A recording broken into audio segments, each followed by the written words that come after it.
During this workshop, we will be giving a brief overview of the program, a quick review of what fair housing is, and then briefly explore the connection between fair housing and disaster recovery. These topics will be covered more thoroughly in our mandatory Fair Housing 101 workshop. More on that to come later in the presentation. We will also cover hurricane preparedness resources, outline our expectations for program outreach, and cover eligible activities for this program, as well as the program's procurement and application processes. Lastly, we will address any questions that have been posted in the Q&A box. The agenda will remain posted in the Q&A box for your reference for the duration of this workshop. Now let's talk about why we have prioritized hurricane preparedness as the Fair Housing team. We believe preparedness is key to equitable recovery. As you all are most certainly aware, Houston continues to be impacted by disaster events, including 9 federally declared disasters over the past 6 years, most of which have been hurricane and flood-related events. Combined with pre-existing social and economic injustices, natural disasters intensify barriers to home ownership and housing stability, as well as access to quality schools, jobs, and healthcare. In addition, inequitable recovery often works to perpetuate the racial wealth gap, further exacerbating these barriers. We know that vulnerable communities have the fewest resources to prepare for and recover from extreme weather events. Here at the Housing and Community Development Department, we work to create opportunities for all Houstonians to have access to safe homes that they can afford in communities where they can thrive. We are currently involved in long-term housing recovery for recent flooding disasters, such as the 2015 and 2016 floods and Hurricane Harvey, through which we are committed to promoting an equitable housing recovery process. We see a need to develop new ways to center preparedness and emergency planning around the housing needs of the city's most vulnerable residents, including communities of color, people with disabilities, and people with low incomes. This program is one way we can help make disaster planning efforts more inclusive and help prepare vulnerable populations to recover from disasters faster and with more resilience. By working directly with community organizations like yourselves that intimately understand the needs of their community, we believe that we can better prepare vulnerable populations for the next disaster event by providing resources through this grant opportunity that directly address their needs. This Fair Housing and Hurricane Season Outreach Grant has been designed specifically to reach these goals. Rather than using this funding for case management or for building affordable homes, this program has been specifically designed for direct engagement. Grant recipients can use up to $10,000, one, to address fair housing and hurricane preparedness through outreach, marketing, and education and training with an emphasis on reaching historically underserved populations. 2, by building new relationships or enriching existing relationships with partner nonprofits and other community groups to further outreach. And 3, by increasing fair housing awareness and hurricane preparedness at the neighborhood level. It is important to note that grantees will be reimbursed for approved expenditures rather than receive funding at the front end. I will now turn this presentation over to our colleague, Vlad Ibarra from the Office of Emergency Management, who will discuss available hurricane preparedness resources. Vlad? Great, thank you so much, Megan. So good morning, everyone. My name is Vlad Ibarra, and as Megan mentioned, I'm the Deputy Emergency Manager. I work for the Office of Emergency Management, and the Office of Emergency Management is actually the city's emergency coordinating agency for disaster response. We're actually housed at the Houston Emergency Center, and what this does is this gives us great capability to be able to reach out to both dispatch and the police and the fire department. We also have a fusion center which would deal with any sort of terrorist activities. The way that we prepare for disasters is through the phases of emergency management, and those are preparedness, response, mitigation, and recovery. And given that June 1st starts our hurricane season, our office wanted to give you we wanted to provide you some helpful tips to consider in order to improve your preparedness. If you can go to the next slides, please. Thank you. So there are 4 key points that I'm going to be going over. So the first thing that I want to do is make sure that you actually create an emergency plan. The next thing that we want you to hone in is actually building an emergency kit. The next piece will be being informed. And then the last one will be knowing your neighbors. Next slide, please. Great. So let's talk about making an emergency plan. So one of the first things that you want to consider when you're making an emergency plan is how are you going to communicate? So how are you going to be able to get in touch with either your loved ones and or your employees? And if anybody wants to chime in, we can probably make this as interactive as possible given our virtual environment. But if anyone can sort of tell me, how is it that you communicate with your employees under an event? Go ahead, Mr. Robert. Oh, I'm sorry, you were looking at the camera. Is there anyone that wants to say something?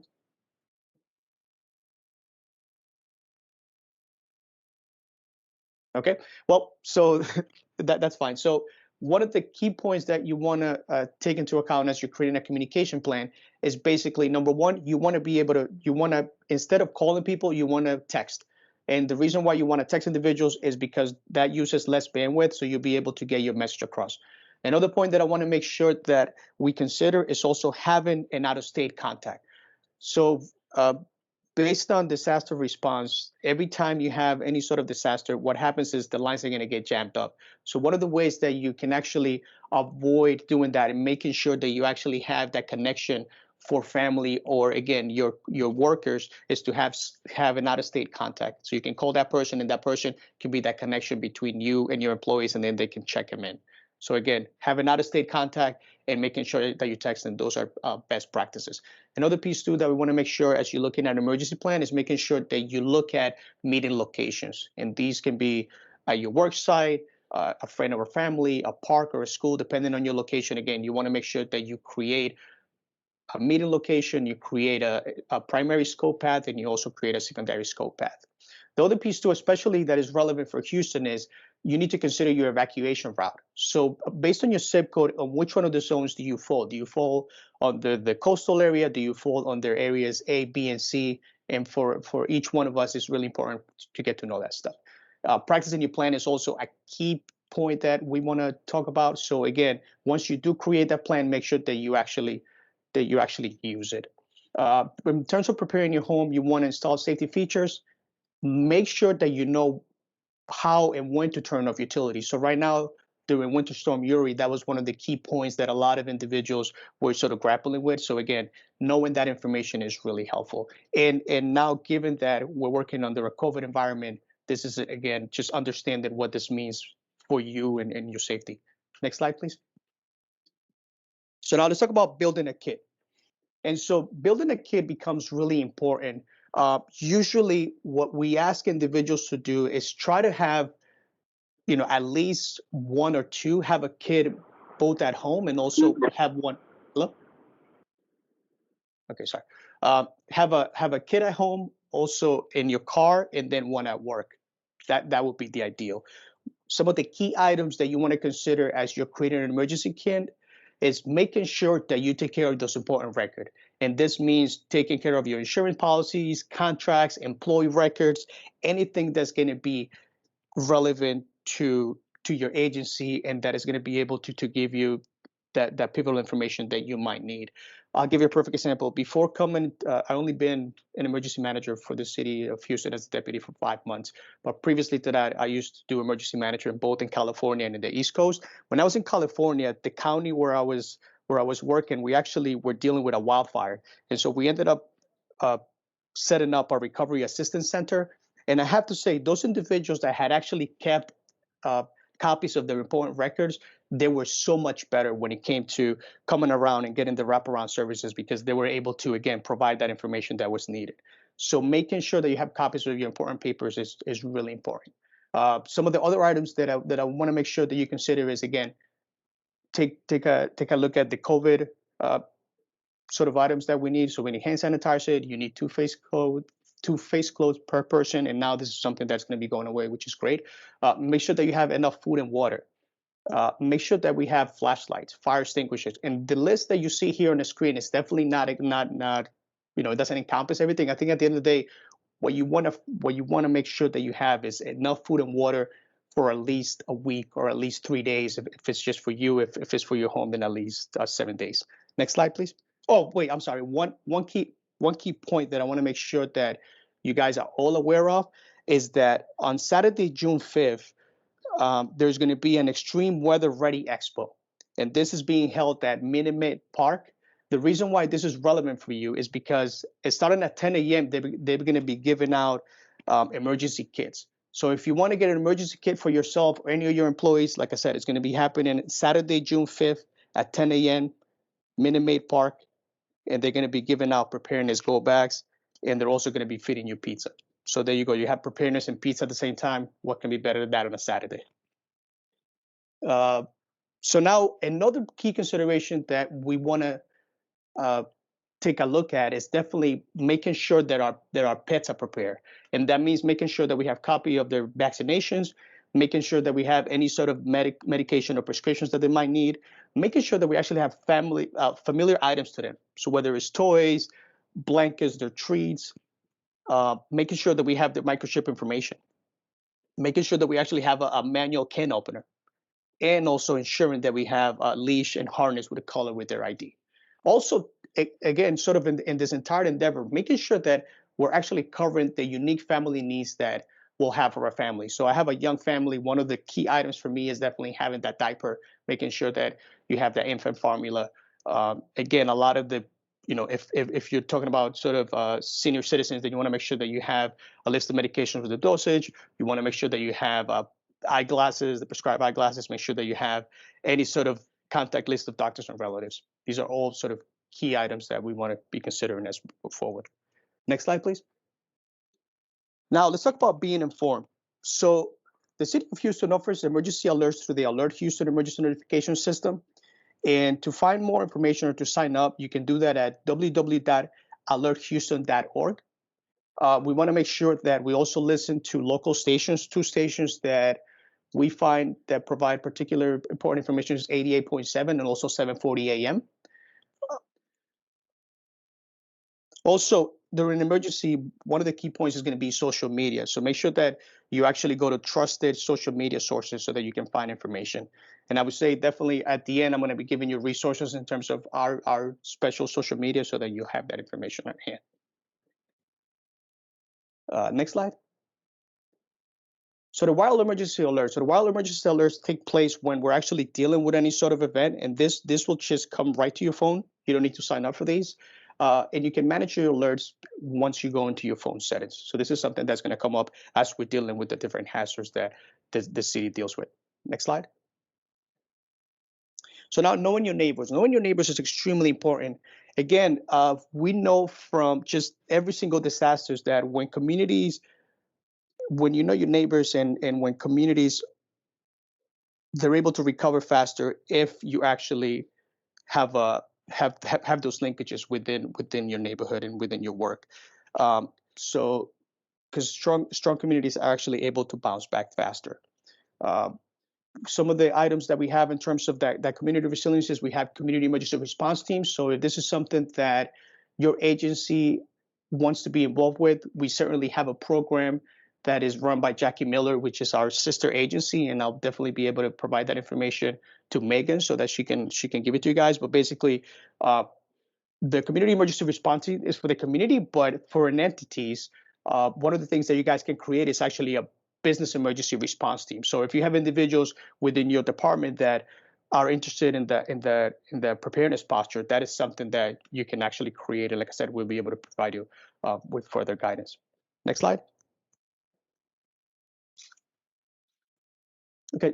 The other piece too that we want to make sure that you know is just ensuring that we're actually providing information to individuals with access and functional needs. We actually saw a lot of issues during Winter Storm Uri with individuals that had access and functional needs. And so the state of Texas actually has this special needs registry in which individuals can sign up. You can register online at texassteer.org, or you can call 211 and you can sign up for this. And basically you will receive information if you have any sort of chronic condition or if you fall within one of the access and functional needs categories. Next slide. So now let's talk about sort of the national hazards. So for the most part, the national hazards, according to our plans that are very prevalent for the city of Houston, are going to be hurricanes, our number one threat. Then after that, we had flooding. And also after that is going to be inclement weather. So then again, do you know your evacuation zone? So are you in the coastal area or are you in zone A, B, and C, and making sure that knowing that information? Do you need electricity to sustain life? Is that, that's a key consideration that one has to take into account. And is your home strong enough to withstand the force of wind? Again, these are all contingencies that we should really take into account. Next slide.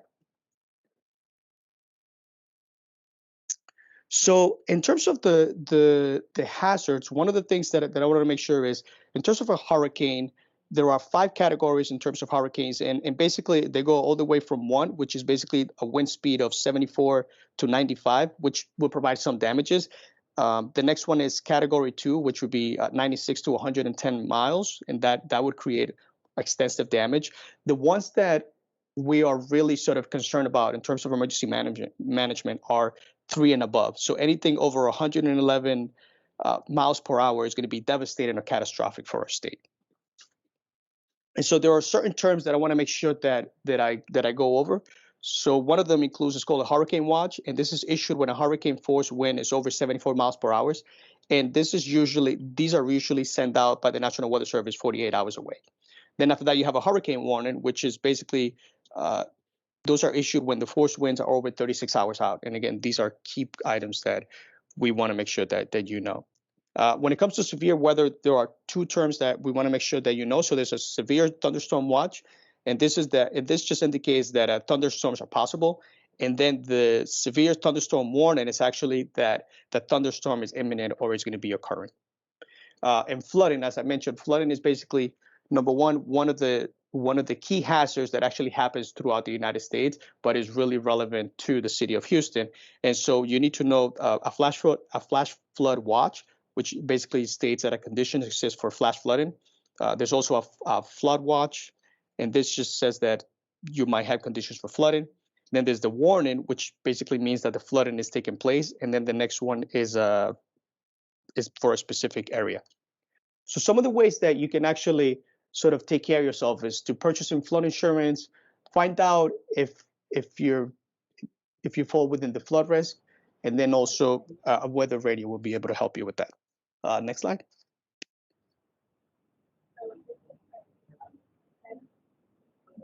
So evacuation. Evacuation is only done when actually removing yourself from danger is the only way to save a life. We actually prepare for a lot of evacuations. In fact, we have an evac hub exercise on June 17th, and what this exercise will do is we'll actually test our posture if we needed to evacuate and sort of create different sites in which individuals would come to for evacuation. But some of the key points that we want to make sure that you know is basically pay attention to your look at guidance about updating plans and evacuations of shelters, including your pets. Make sure that you listen for evacuation order from your officials. And then large-scale emergencies will be notified using media. And then if you need to go to a disaster shelter, make sure that you listen to the CDC recommendations for staying safe and healthy. Next slide. So in this slide, it talks about, it just shows you, the map shows you the different zones that you would fall under based on your zip codes. So the 4 zones that we have a coastal zone, we have zone A, zone B, and zone C. Next slide. And then, so the recovery piece. So once we actually do deal with the disaster, then there's an entire sort of recovery piece that takes place. And so for the recovery, one of the key points that we want to stress is making sure that you just wait for official instructions to return. Again, be prepared to be without basic utilities and service for some time. So again, this is when the preparedness item becomes really important. Make sure that you discard all the food that has been left on refrigerator or has been damaged. And make sure that you continue using preventive actions like washing your hands and wearing a face covering during the cleanup. Next slide. And then in this last slide, it just talks about some of the resources that we have. So again, if you want to find information about the City of Houston Emergency Information Center, then you can go to houstonemergency.org. If you want to find out about disaster recovery resources, you can go to houstonrecovers.org. If you want copies of our Sisters Disaster Preparedness Guide, you can either call 311, you can go to houston311.org, and you can get different disaster preparedness guides. You can actually have them in different language too, which is actually really helpful with that. But this is pretty much it. Now, do you guys have any questions for me?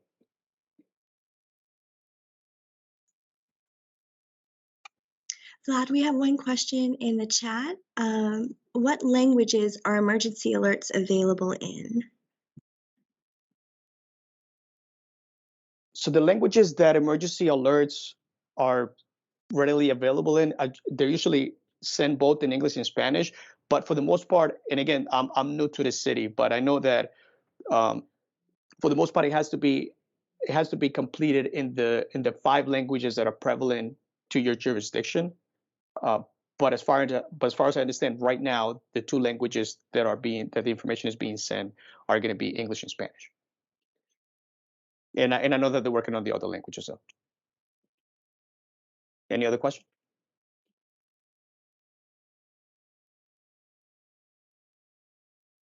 Okay, well, thank you so much for allowing me the time to talk to you about preparedness. Once again, if you would like to get a Go Kit, make sure that you attend the Extreme Weather Ready Expo that's taking place on June 5th at 10 a.m. at Minute Maid Park. And thank you so much for the opportunity. Thank you, Vlad. I know I'm looking forward to preparedness and pizza. Okay, now we're going to talk for a few moments about the Fair Housing Basics. So we're all on the same page as we go through the rest of the presentation. The Fair Housing Act, also known as Title VIII of the 1968 Civil Rights Act, is a federal law that prohibits housing discrimination and housing transactions against the protected classes you see here on the screen. Let's watch a short video to learn more about these federally protected classes.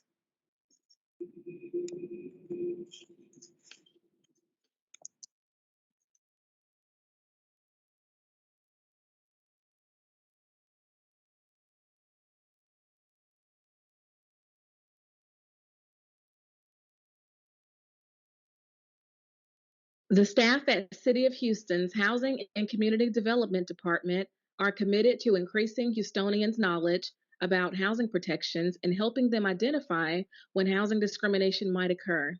You may ask, who is protected against fair housing discrimination? The short answer is everyone. All Houstonians are a member of multiple protected classes. This presentation will detail each of the 7 protected classes covered by the Fair Housing Act to help you identify housing discrimination. The Federal Fair Housing Act prohibits discrimination in housing based on a person's membership in one or more of the protected classes. They include race, color, national origin, religion, familial status, sex,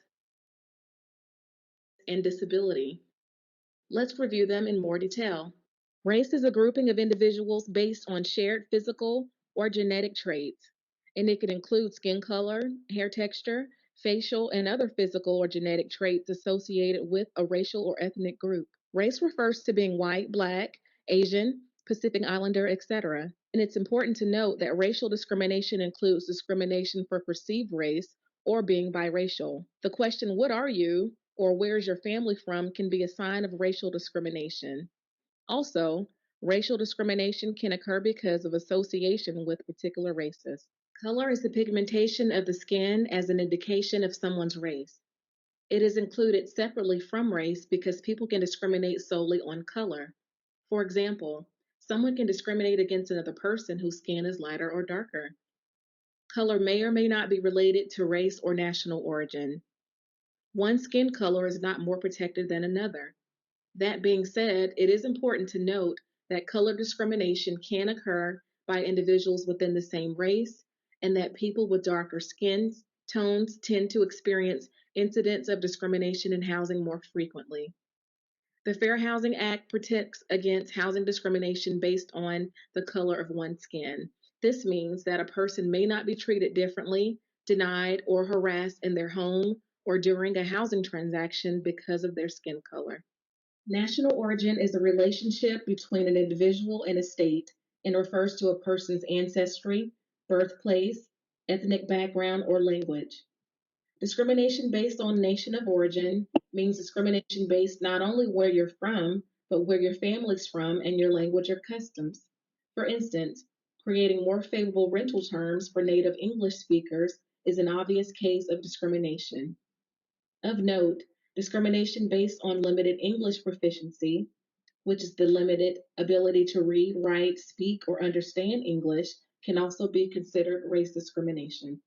Familial status protects families with children under the age of 18 from discriminatory actions, including couples adopting children, legal guardians of children, foster parents, grandparents with dependents, and pregnant women.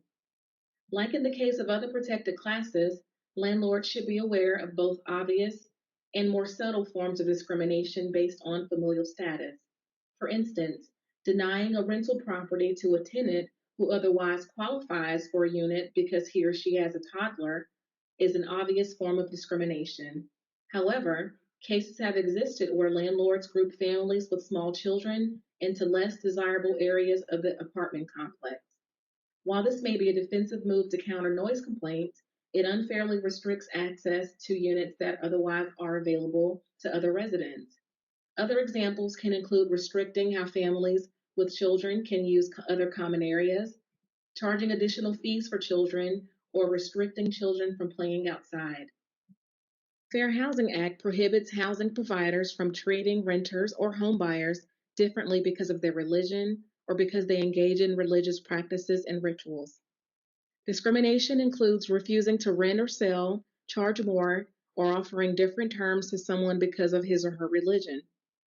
Housing providers are prohibited from making discriminatory statements or publishing discriminatory advertising, as well as making false statements about availability. Next is the range of characteristics pertaining to and differentiating between masculinity and femininity based on biological sex. Gender stereotyping, sexual harassment, and discriminatory pricing are all examples of discrimination based on sex. An example of this would be having a policy of not renting a garden or basement apartments to single women for their own protection or safety. In 2021, HUD announced that it will administer and enforce the Fair Housing Act to prohibit discrimination on the basis of sexual orientation and gender identity under the protected class of sex. The Fair Housing Act prohibits discrimination against individuals who have disabilities or who are associated with people with disabilities. A disability is a physical or mental impairment that substantially limits major life activities, such as walking, seeing, hearing, speaking, learning, working, or caring for oneself. People who are regarded as disabled or who have record of a disability are also protected. Discrimination based on disability can also occur if a person is denied reasonable accommodations, such as allowing assistance animals or providing an assigned parking space closer to the unit, as well as reasonable modifications that will allow a person full use of housing features such as lowering cabinets or light switches or installing a ramp. Thank you for listening to this presentation. If you have a question about fair housing or housing discrimination, please call our Fair Housing Hotline at 832-394-6200 extension 5. If you think you've been discriminated against in a housing transaction because of a protected class, please visit www.hud.gov to file a fair housing complaint directly with the U.S. Department of Housing and Urban Development. At the Housing and Community Development Department, we are committed to creating opportunities free of discrimination for all Houstonians to have access to safe homes that they can afford and communities where they can thrive.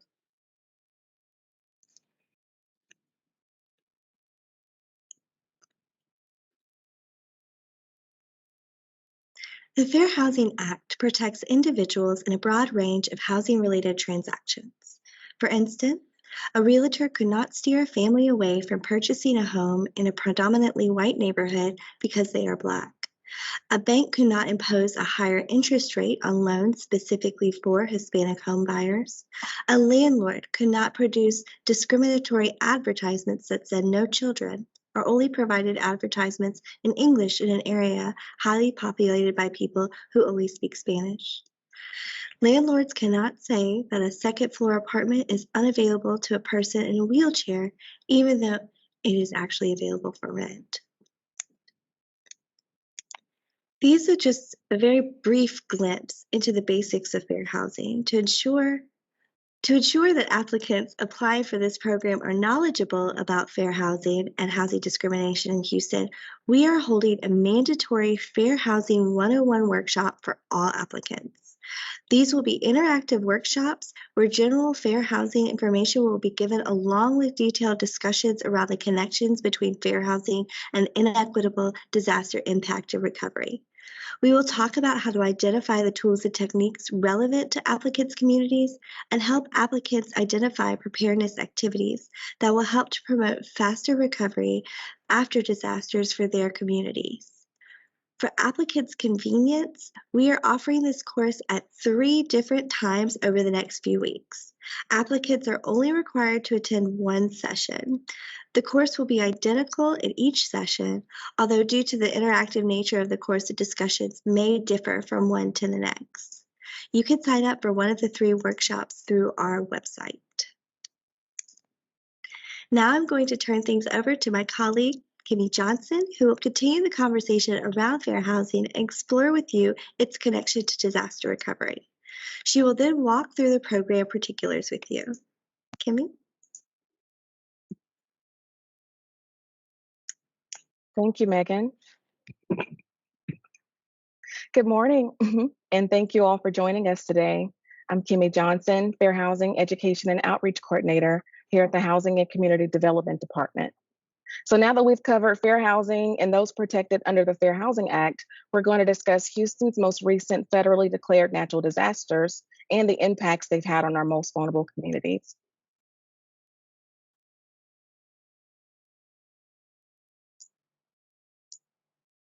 Since 2015, Houston has experienced 7 presidentially declared disasters for hurricane and flood events.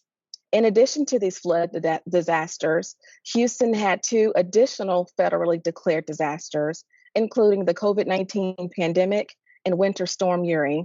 And as we've seen over the past few years with multiple disaster events impacting area residents, it is important that Houstonians are prepared for any type of disaster.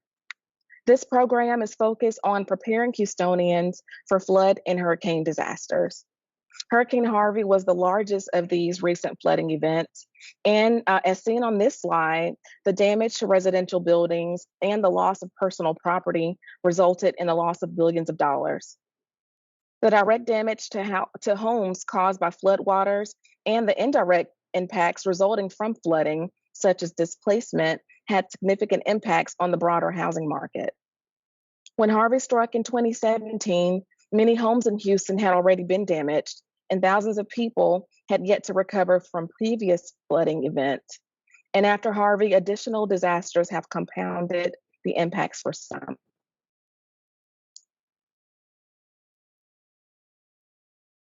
So as a result of Hurricane Harvey, an estimated 27% of households sustained some form of damage to their home or property. 1 in 10 residents were impacted by direct residential flooding in their homes. Floodwaters can significantly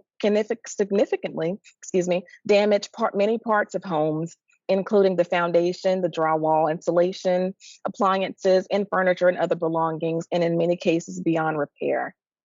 The number of households that are impacted and the large value of damage illustrate how widespread the events of flooding from Harvey were in the community. An estimated 13% of all impacted households had flood insurance.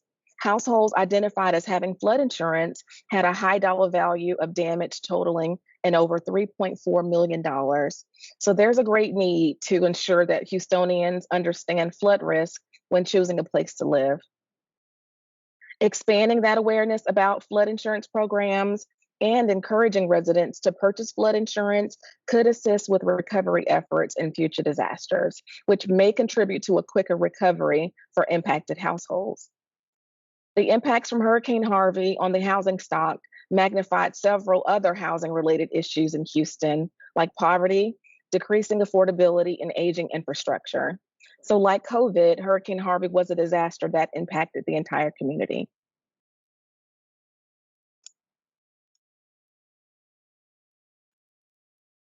So we want you to think back to past flooding or other disaster events. What were some of the most difficulties or challenges you or your family or someone you know faced? And if you could, please take a moment or so to drop those in the chat.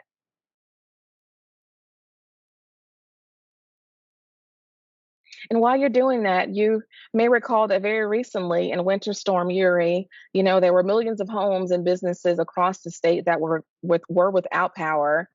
Some were without power for several days due to burst pipes. And so for some, finding safe drinking water or taking a shower or even communicating with your family on a mobile device became increasingly difficult. So those are just a few challenges that I can recall. Megan, can you share some replies from the chat? Absolutely can.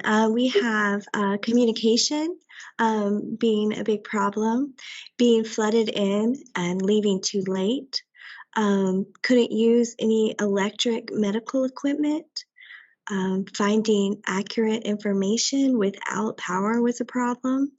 Um, yes, way too cold. Talking about Winter Storm Uri there, losing heat due to loss of electricity. And yeah, we have one comment that says, "Silly as it is, no hot coffee equals headaches." Absolutely, and of course, death and loss of life was pretty significant. Thank you for sharing those. Yes, absolutely. And we're going to talk about several of those a little later in the presentation. So we know that hurricane season is one of the most dangerous periods of the year in our city. And we've seen that time and time again that the impacts from storms disproportionately impact already vulnerable communities. And so the people that are most impacted by hurricanes and other extreme weather events are also the people at risk of housing discrimination. Additionally, when vulnerable communities are displaced or otherwise impacted by storms, they have fewer resources and they may be unaware of their rights and are more likely to have fewer options already. So discrimination has a greater impact on those groups. So by connecting hurricane preparedness and fair housing information in this program, we're working to lessen the impact of housing discrimination that may happen after a storm. Okay, question time again. So we've talked about some of the risks that the general population face as a result of natural disasters. But we know that you, the community advocates and the organizations, understand that vulnerable groups experience different sets of challenges after disasters and may require a different approach to receiving preparedness information. So at this time, please take a moment and jot down some of the challenges that vulnerable communities experience during disaster. And we're going to read a few of them out loud.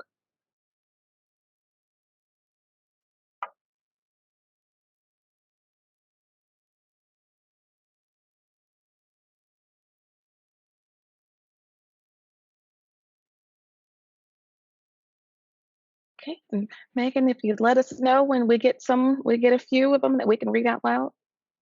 Absolutely. They are starting to pour in. So seeing a lot of good stuff here. Lack of transportation being a big problem. Lack of an implementation of a readiness plan. So when you're just focusing on the day-to-day needs, it doesn't really leave time for emergencies. Absolutely. No information in their native languages. No access to technology. Access to food or lack of access to food, lack of information in the wrong language, living next to environmental hazards, which increase in those natural disaster, difficulty in gathering documentation to apply for assistance, no preventative plan, and an inability to read, whether it be language or literacy issues. Thank you for sharing those, everyone. Those are exactly what we want we want those barriers that we want to cover through outreach. And so this outreach program is designed to help meet the challenges and barriers that you've identified and to help build resilience in these communities. And so we hope that you'll keep these challenges in mind as you plan ideas for your outreach activities.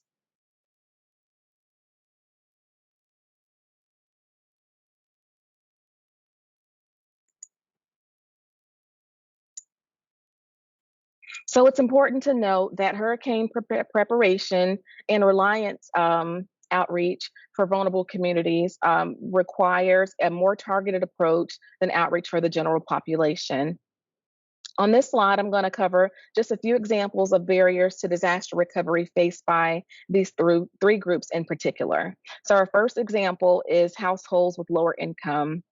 So after a disaster, these households are among the most vulnerable because of their limited ability to pay for alternative housing, to fund home repair, or replace damaged contents of their homes. Households with lower incomes are the least likely to recover from a natural disaster within a reasonable time. For many persons with disabilities, homes are an important component to daily activities and transportation. And sometimes housing units require special accommodations like wider doorways for wheelchairs. Other times, persons with disabilities choose to live in certain homes because of their proximity to public transportation. So when displacement occurs because of disaster, it brings more than just an inconvenience of a move. With the more restricted housing market due to flood damages, it becomes more difficult to find homes with appropriate accommodations needed for daily functions. And this forces some people with disabilities to live in homes that may restrict them from their normal activities or make life more difficult.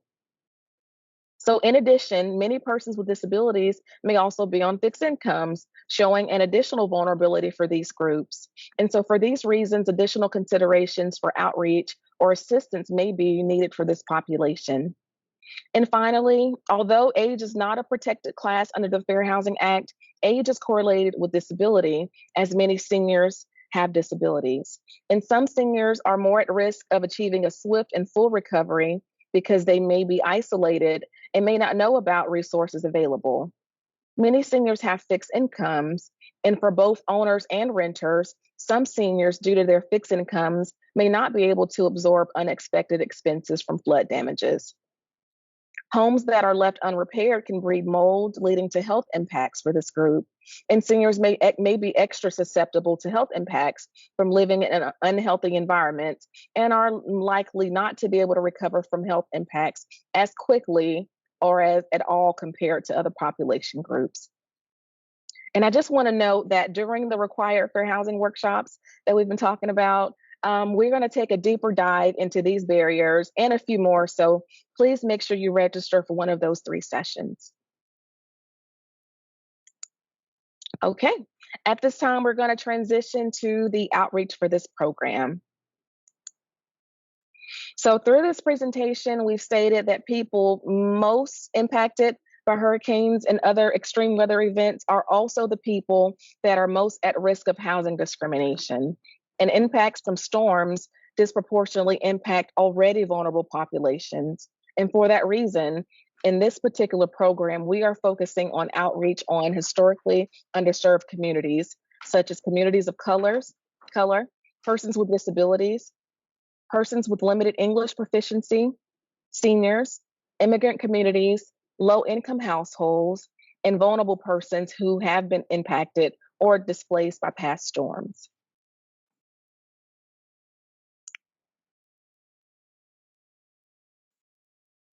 City of Houston has reach and resources, but we aren't based in individual neighborhoods the way that community advocates and organizations are. And because Houston is so diverse and communities have different needs, we know that general information about fair housing and preparation directly from the city may not reach certain communities who may need it the most. So for this program, we're relying on your knowledge and expertise about the most effective ways to distribute that information to these vulnerable populations, and also what messages will best meet the common goal of preparing all Houstonians. So just keep in mind that this program focuses on education and outreach, and these activities are a requirement of the funding. Examples of some eligible activities may include, and they're listed here on the slide, but conducting educational and training and workshops about fair housing and flood preparedness, executing marketing campaigns using mixed media. And if you could, if everyone could just make sure that they're muted, please. Thank you. developing and distributing marketing materials that share important information about fair housing and hurricane preparedness. And finally, signups for flood insurance or building and distributing go bags with information about fair housing and shelter in place kits that Vlad from OEM covered earlier in the presentation. So remember that all outreach must have a fair housing component.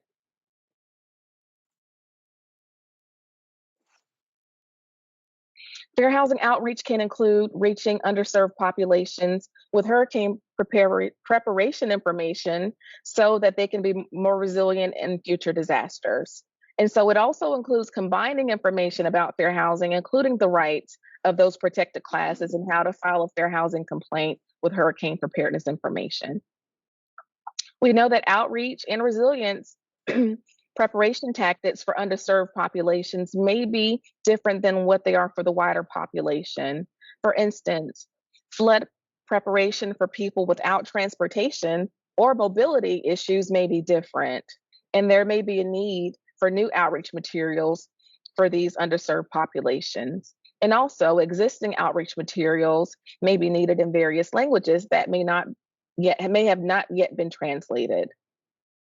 Organizations may also want to partner with grassroots or other organizations that can reach a wider audience or in a different way with resilient and fair housing information. But due to the current pandemic, many of the ways that outreach and public engagement has happened in the past may not be as effective as today. So you may consider utilizing new media tactics to engage the public through electronic or printed materials.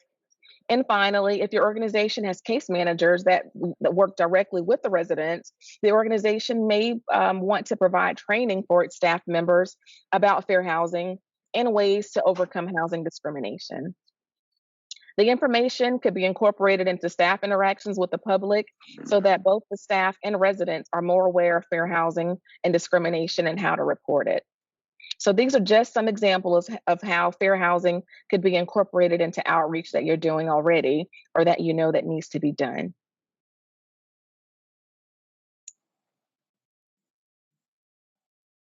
So we've mentioned the importance of meeting these vulnerable communities where they are. And here are a few examples from last year's program. I'm sorry, guys, and if everyone could please make sure they're muted, or if someone from our team, can we go through and just make sure everybody is muted? I'm getting some feedback. I want to make sure everyone gets the information. Thank you. The first two examples on this slide are from an organization whose focus is on reaching limited English proficiency populations. So they utilize multi-language marketing materials in their outreach. The last example on this slide is from an organization that created and distributed new outreach materials about fair housing and disaster preparedness information that resonated with their target audience communities.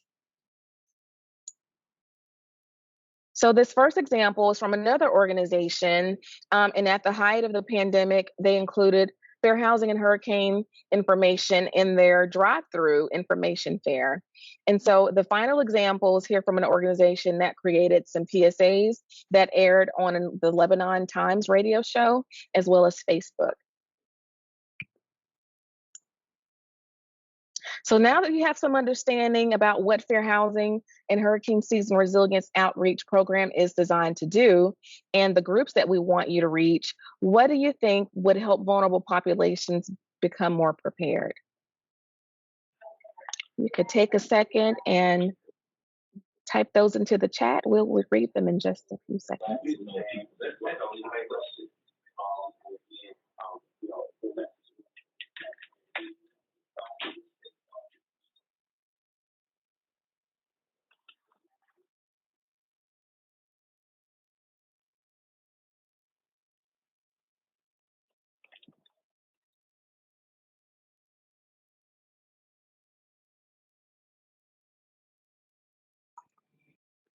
Okay, we have a couple of responses coming in. So we have free go bags, local evacuation shelters. For our population, getting their pets vaccinated so they're allowed to travel on buses out. Awareness of resources available and how to access them. Text preparedness tips. These are all really great ideas. Yes, very much. So thank you. And those are the types of things we want you to also keep in mind as you plan your outreach strategies for the application. So at this time, we're going to cover the eligibility and evaluation criteria for this program. So who should apply? The city is seeking organizations that have capacity to effectively execute outreach and education programs to these vulnerable communities. So these organizations should be able to work at the neighborhood level to build knowledge, ensuring that residents are better prepared for hurricane season and flooding disasters. This grant utilizes HUD's Community Development Block Grant Disaster Recovery Funds, and selected groups will be reimbursed for eligible costs according to federal regulations for fair housing activities, which include education and outreach to raise awareness around fair housing. And so I just want to reiterate that this is a reimbursement-based grant, and all paid invoices and paid receipts will have to be submitted. Each organization selected will receive a maximum of $10,000. And for more information on government grant awards in general, please refer to the Code of Federal Regulations, Title II, Part 200. So we're going to give priority to applicants who demonstrate the ability to reach and engage members from underserved communities, that demonstrate experience with topics and community resilience, fair housing, and flood preparedness, that propose activities that engage with and benefit underserved communities, that propose activities that are well planned and suitable for program goals, that propose activities that will have long-term impact within the community, and finally, that incorporate existing community initiatives or relationships with other organizations.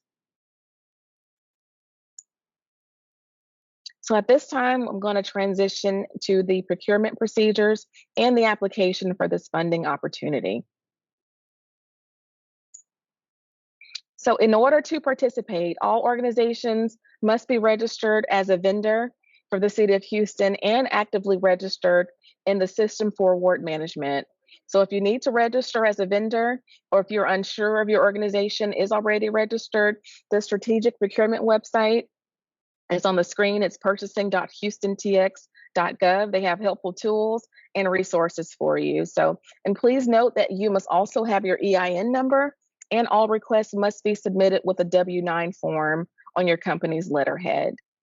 And if you have any questions about your registration, please contact Syed at Syed, SYED, .TAQBI@houstontx.gov, or you can give them a call at 832-394-6306.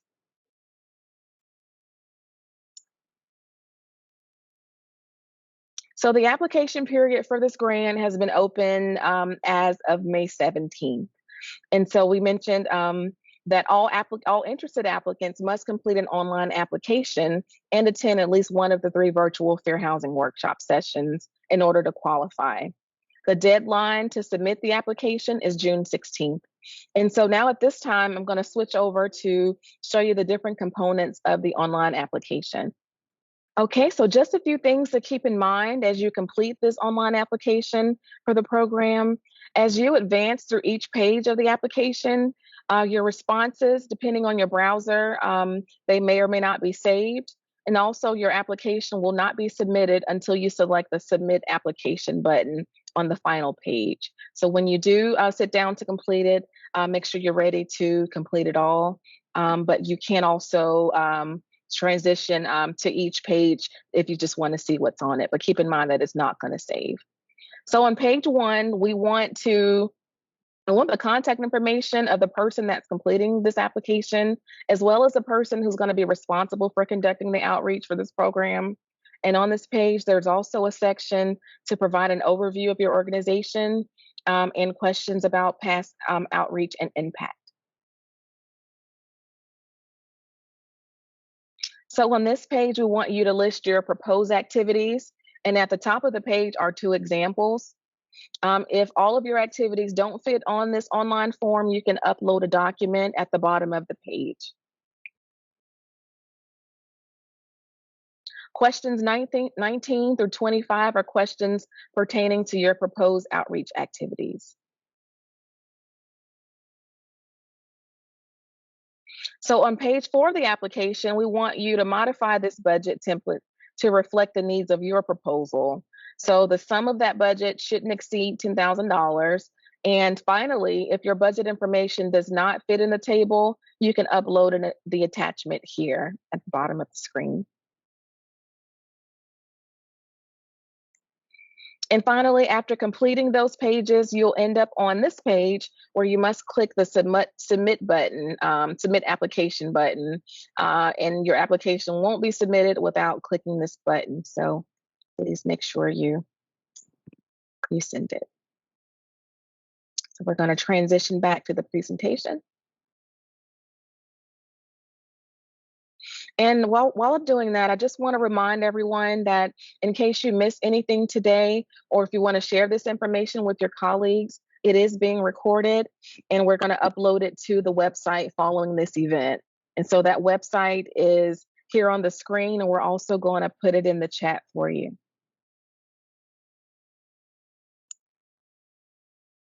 These are just a few key dates to keep in mind as you apply. So again, in order to qualify, applicants must attend one of the 3 fair housing sessions. And so session 1 is tomorrow at 10 a.m. And so to register, please visit the program page, the website, and that's in the chat as well. We look forward to having you there, and applications must be submitted by June 16th. And finally, completion of all outreach activities is on November 5th. So we're going to start at the height of hurricane season, and it's going to take us all the way out. So at this time, I'm going to hand it back over to Megan for the Q&A session. Megan? Thank you, Kimmy. We've now concluded the Fair Housing and Hurricane Season Outreach Grant Introduction Workshop presentation. At this time, we are going to review the questions in the Q&A, and our team will answer any questions you may have. Please make sure to type in your questions now if you have not already. Before we open the floor, though, I want to direct your attention to the previous responses on our discussion questions. There were some really great responses that came in after we moved on. We'll make sure everybody sees those. Okay. So now I know we had at least one hand up during the presentation. So let me call on Cecilia Fontenot. Yes, I'm here. Can you hear me? We can, beautifully. Good morning. I had a question about the application. I am in a very poor section of the city. Yes, ma'am, we can hear you. South Park. And we want to fill out this application, but we don't have the ability to pay for it up front. So what do? We are always the forgotten community. That's a great question. Kimmy and Mary Eats is also joining us. Do you guys have any suggestions? Sure. Hi, Ms. Fontenot. This is Mary Itz. I work with Kimmy and Megan. Unfortunately, the funding that we're using is Community Development Block Grant funding. And so we are required to ensure that the funding is spent on eligible activities, and we do that through a reimbursement process. We hope to kind of do the reimbursement process a little easier, but for this program, we do not have the ability to give out seed money, unfortunately, for activities. This will be a reimbursement grant process. And I know that it's not the best for every organization, and I apologize for that, but that is this program this year. Thank you. Okay, we have another hand up.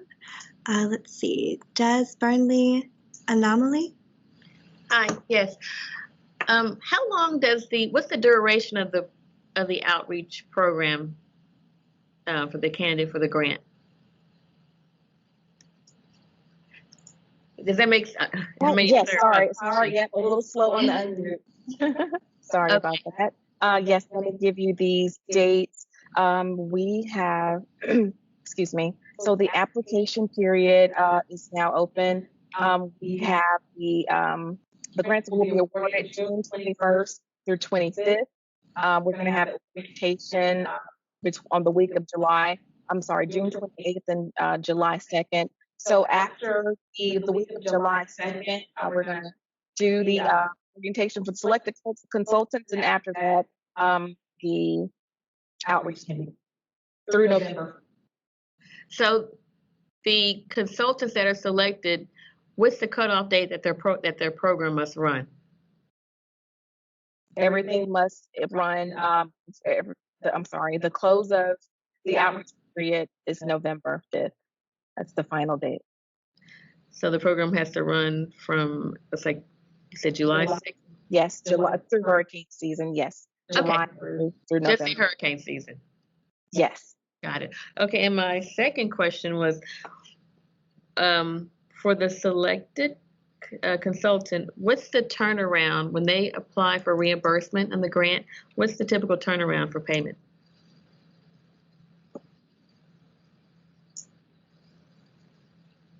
This is Mary again. It's the city's typical turnaround for paying consultants. So once we receive all the necessary items in the invoice from the consultant, then it will be 30 days or up to 30 days before the city submits reimbursement.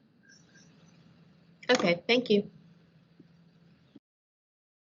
Okay, for our next question, and before we move on, just want to apologize. We are having some connectivity issues, which is causing a little bit of a lag, but we are getting everybody's audio loud and clear. There's just a little disjointedness here. Okay, so we have another hand up, Paula Tobin-Stevens.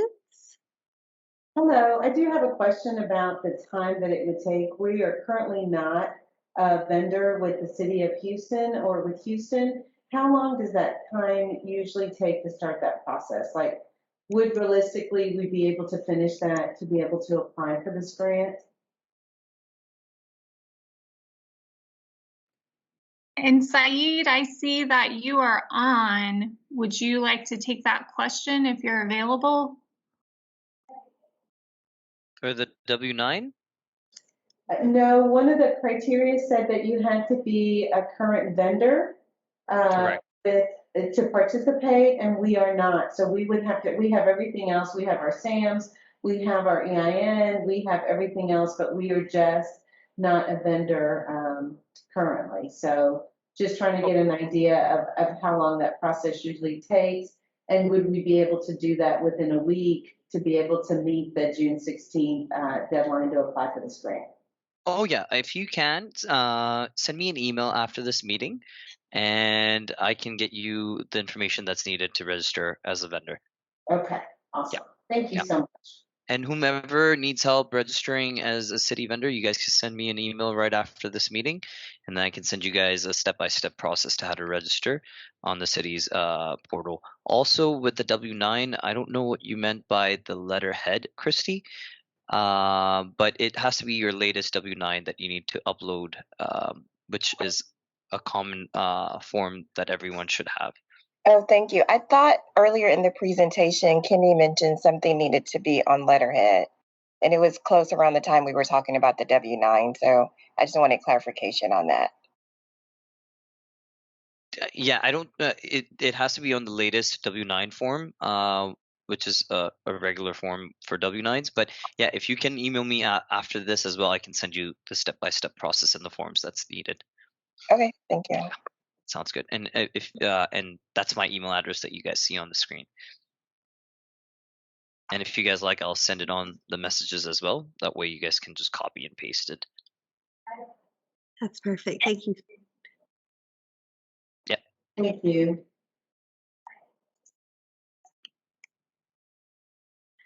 Okay, and now we'll check the chat because I know we had some earlier questions. Let's see. Did we answer all the questions about the 101 workshop?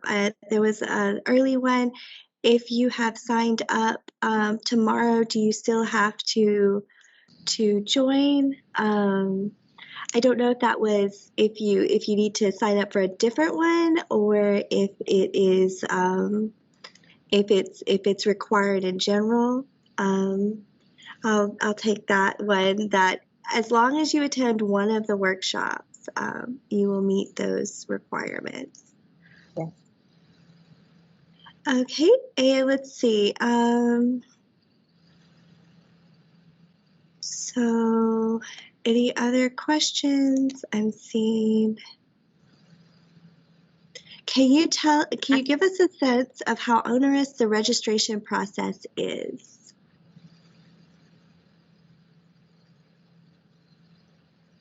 I'm sorry, is that question a reference to the vendor registration?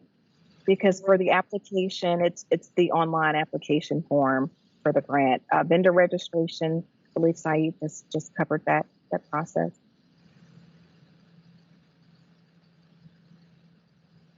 And I know if there were any questions, he said that you can email him, and we'll make sure to drop in that email address if it's not already there in the chat. Okay, and now all my questions have loaded. Do we get a confirmation to know it has been submitted? And I believe this is the online application. We don't have an automatic submission email, so right after you do submit, you will not receive an email, but we can monitor what comes in and send you an email once we see it, probably within 24 hours that we receive the application. Excellent. And can we provide a copy of the PowerPoint? Yes. The PowerPoint today, the recording as well as the slides will be uploaded onto the website. That's probably in that chat as well. But yes, they're going to be uploaded to that website for your use after this presentation. Okay, next question. What is allowable for the costs?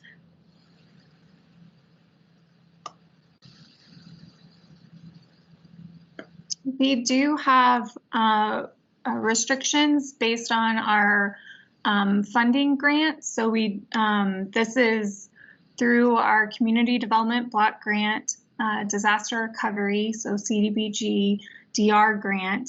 And this is through the activity of fair housing outreach. And so it's pretty broad in what we can do, as long as it has to do with outreach and has a fair housing component. It's pretty broad in what you can do. Okay, and to follow, oh, sorry, Mary. Go ahead. To follow this up, is it strictly educational, or can we do a program like education paired with to-go bags?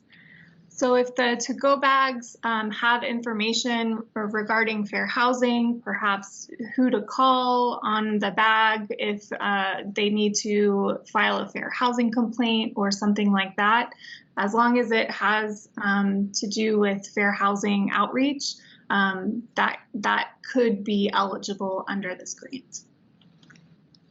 I just want to point out, Catherine Hudson made the comment that if needed, libraries do have computers to be used if you need to do the application that way. That's a great point. Thank you for sharing that. I believe we answered these questions, and let me go down. Okay. Can we get a list of what items are eligible as kits?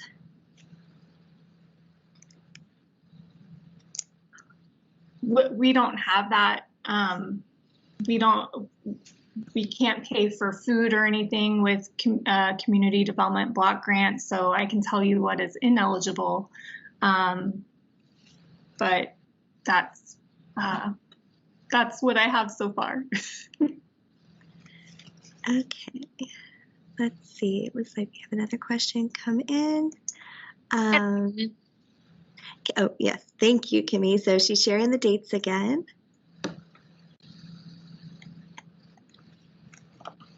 And are we allowed to pay staff time?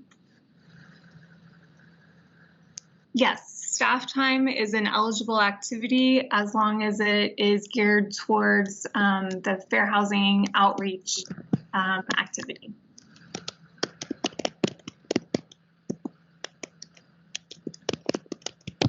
And Des, did you have another question? I see your hand is raised. Yes, in the vendor profile, do we need to be registered under a particular NAICS code? I think I'll turn that over to Saeed.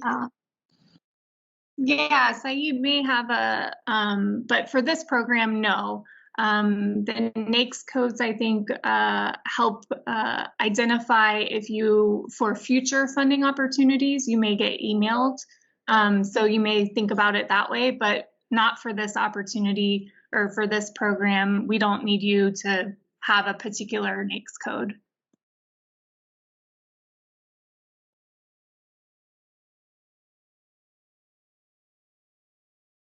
Okay, are there any questions we missed, or does anybody have any final questions?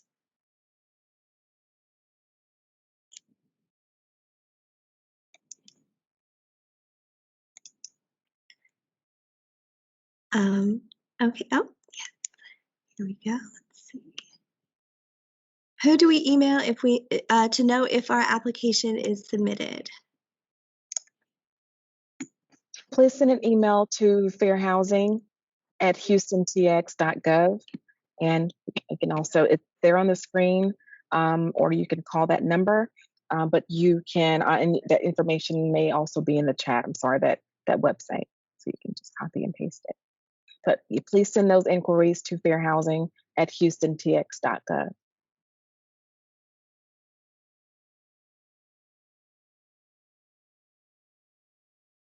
Okay, well, if that's all the questions, one final thing before we go. Some of you may remember the Say Yes campaign that we launched a few years ago to raise awareness about the types of people and professions who need affordable homes in Houston. We received great feedback from the communities where we presented this information, and we are now looking to expand the campaign. We want to feature real Houstonians in their homes talking about where they live and how their home's affordability has positively impacted them. We need your help to find families to share their stories. These families should represent the diversity of our community and the diversity of affordable home types available in Houston. So, for instance, people who live in small homes, granny flats, small apartment complexes, duplexes, and so forth. Selected families will participate in a photo shoot and an interview in their home, and then the professional photos that are taken will be theirs to keep at no cost. Their story will be shared, though, as part of our campaign. If you and your family or someone you know is interested in participating, please visit the link you see on our screen or pass this information along. And I see as I was sharing this, we had one more question come up. So let me refer to that. Will we need to have a budget in place, and can in-kind donations be considered? I realize I kind of rushed into that, so let me say it again. Will we need to have a budget in place for our application, and can in-kind donations be considered?